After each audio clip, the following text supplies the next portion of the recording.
Hello everyone and welcome back to another video. In today's video I'm going to show you how to fix something went wrong in DeepL.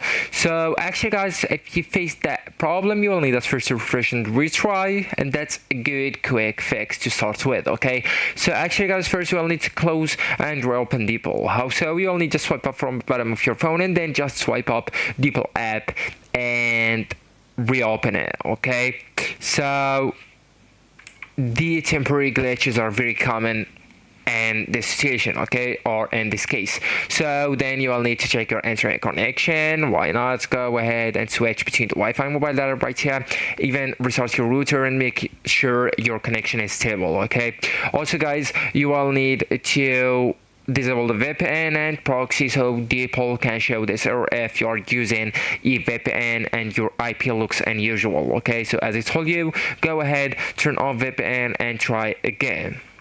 And I do really advise you to go ahead and log out from your account. So just go ahead and tap on your profile icon that's located at the top, or profile picture that's located at the top left corner of the app, as you can see, and then just go ahead with log out. It's the second option in their account, okay, under your email or Gmail. So just go ahead, tap it, and now tap on log in. Okay, then go with continue, and now just go with continue again. Enter the password.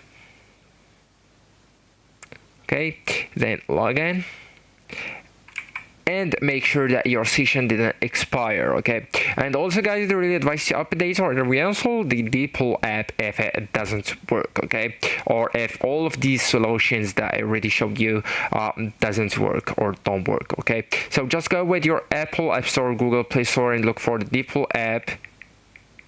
Okay, tap it, find it, and tap on it, and after it, tap on updates if available. Okay, and if still broken, just uninstall and reinstall it. So actually guys, that's it. This is the end of the video. Thank you so much for watching, and goodbye.